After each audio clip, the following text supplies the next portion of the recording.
মান সাল্লামা রাতিন কাতাবাল্লাহু লাহু 10 হাসানা। নবীটা কেমন রে, একটা বার যদি নবীর প্রতি দুরূদ পড়ো, আমার আল্লাহ ডেকে বলে তোদের আমল নামায় আমি আল্লাহ 10টা নেকি লিখে দিব। কুল্লু মান আলাইহা ফান, পৃথিবীটা ধ্বংস হয়ে যাবে রে। আমার আল্লাহ ডেকে বলে আমি খোদার জিকিরটা বন্ধ, আমাকে ডাকার কেউ নাই, আল্লাহ বলে ডাকার কেউ নাই, রব বলে ডাকার কেউ নাই, খালেক বলে ডাকার কেউ নাই, মালিক বলে ডাকার কেউ নাই, রাজ্জাক বলে ডাকার কেউ নাই।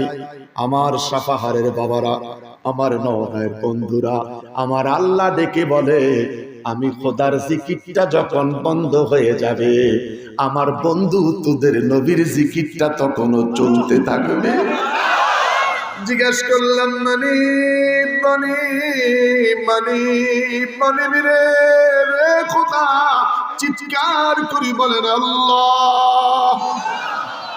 তুমি মালিক ইয়াউমিদ্দিন, তোমার জিকিরটা বন্ধ হয়ে যাবে, তোমার বন্ধুর জিকিরটা তখন করবে কে? আমার আল্লাহ ডেকে বলে ওয়ায়াবকা ওয়াজহু রাব্বিকা যুল জালালি ওয়াল ইকরাম। আমি আল্লাহ যখন থাকব, সেদিন আমি আল্লাহ একা একা আমার বন্ধুর প্রতি দুরূদ পড়ব। বড় করে বলেন আল্লাহু আকবার। কবরেরই আযাবে যদি মানুষ দেখি তো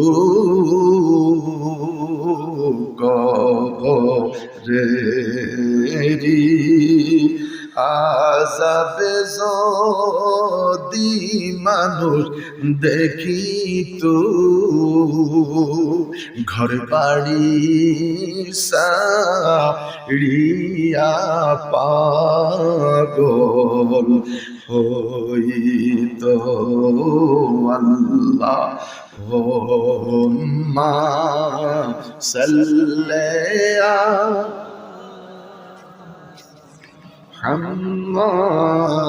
মুহাম্মাদ ওয়া আলা আলি সাইয়্যিদিনা মুহাম্মদ। আওয়াজ করি বলি মারহাবা। বন্ধুরে আমার, লম্বা করতে যাচ্ছি না, আল্লাহর একজন ওলির শরণ হাফেজিয়া মাদ্রাসার সংলগ্ন।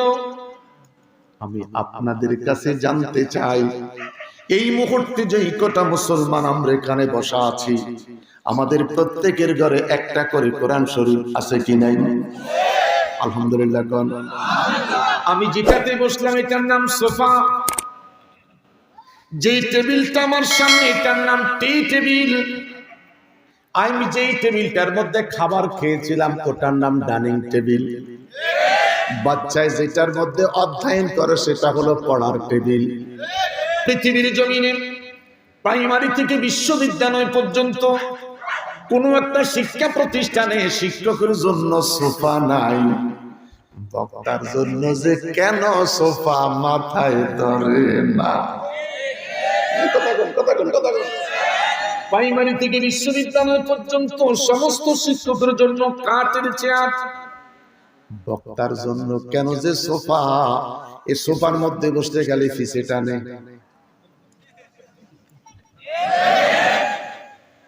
ফিসে টানে, এটা হলো ব্যয় আসবে, ব্যয়ের বাড়ি, খাওয়ার পর গল্প করবে ব্যয় কেমন আছে, একটু মজা করতেছে।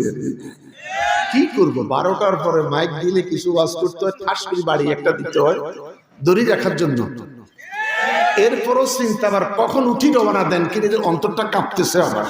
তবে বিশ্বাস চাইতে দিমু না, কেউ যে থাকতেও পারবেন না, আমার যাবার সময় হলো, দাও বিদায়। আইনামা তাকুনু ইউদরিকুমুল মাউত ওয়ালাউ কুনতুম ফি বুরুজিন মুশাইয়াদা। বড় করে করে আল্লাহু আকবার। কষ্ট পেতেছি, বুঝতে পারতেছি না আমার বাবারা। আমি দুখান আয়াত পড়েছি, এই দুইটা আয়াতের উপরে খুব তাড়াতাড়ি আপনাদেরকে নিয়ে চলে যাব। আমার গরিব ফার্নিচার, আপনার গরিব furniture, wardrobe, dining table, sofa set, অনেক দামি খাট। আমি আপনাদের কাছে জানতে চাই, আজ পর্যন্ত কোনোদিন কোন ফার্নিচারের মাঝে সুমা খাই নাই? ঘরের মধ্যে কোরআন শরীফ রয়েছে, ওই কোরআন শরীফের ছোট্ট একটা ফার্নিচার, এটার নাম কি? রেহাল। নাম কি? আমাদের কুমিল্লার চাঁদপুরে কয় রেহাল, ঢাকাতেও কয় রেহাল, যশোরেও কয় রেহাল। সেদিন সুন্দরবন মাহফিল করলাম 9 তারিখ, তারাও কয় রেহাল। সিলেটেও কয় রেহাল, কুষ্টিয়া, সাতক্ষীরা, তারাও কয় রেহাল। আপনারাও কইছেন রেহাল। আমার বাবারা, ছোট্ট একটি ফার্নিচার রেহাল। চলার পথে হাঁটতে গিয়ে হঠাৎ করে যদি ওই রেহালের সঙ্গে পায়ের ধাক্কা লেগে যায়, আপনাদের কাছে জানতে চাই, তখন আপনারা কি করেন? মাশাআল্লাহ, খুশি হলাম, চুমা খাই। যদি জিজ্ঞেস করি, খঞ্জনপুরের বাপ রে আমার বাপ, মা মারে মা, কোরআন শরীফের ছোট্ট একটা ফার্নিচার, কেন রমা এটার মধ্যে চুমু খেয়েছ?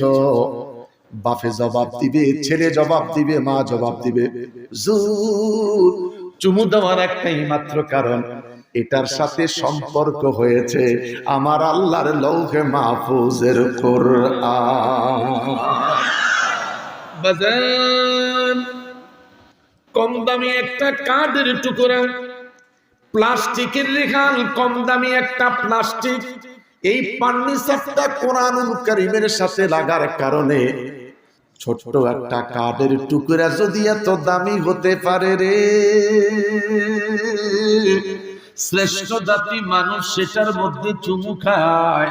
আমি আপনাদের কাছে জানতে চাই বাবা, কাঠের টুকরা কোরআনের সাথে লাগার কারণে যদি কাঠের টুকরা দামি হতে পারে, এই কোরআন যেই নবীর কাছে এসেছে, আমার নবী কত দামি হতে পারে? বড় করে বলেন আল্লাহু আকবার। দুই হাত তুলে বলেন আল্লাহু আকবার। আমরা সেই নবীর পক্ষে থাকতে চাই কি চাই না? দুই হাত তুলে বলেন, চাই কি চাই না? ভালো লাগলো, সে কিশোরগঞ্জ মাহফিল করে রাত 4টায় বাসা আসছে। কিশোরগঞ্জ থেকে রাত 1:30টায় গাড়ি ছেড়ে ফজর আগে ঢাকা আসছি। 10টা বাজে খাওয়া দাওয়া খেয়ে 10:30টায় গাড়িতে উঠছি। লাইভ তো কয় ঘন্টা বসে থাকা যাবে জান? বিষয়টা এখানে। আমার বাবারা, খুশি হলাম আপনারা আমার সাথে মোটামুটি ভালোই মজা করতে পারতেছেন। খেলা জয় হয়ে গেছে, গোল কিন্তু দিতে পারবো না, বল ওই দৌড়াইতে আছি।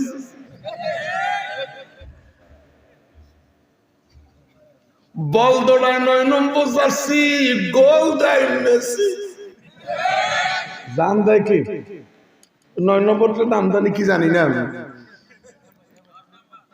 আরে না, 9 নম্বরটা বেটা শোন, আর্জেন্টিনা আসো, ব্রাজিলও আসো, রাগারাগি করে লাভ নেই। তো গোল দেয় মেসি, বানাই দেয় কে? 9 নম্বরটা, তাই না? আমি গোল দিতে পারবো না, খালি দৌড়াদৌড়ি করতেছি। আমার বাবারা, বড় ভালো লেগেছে। আমার নবী হলেন সাহেবে কোরআন। আরো বড় করে বলেন আল্লাহু আকবার।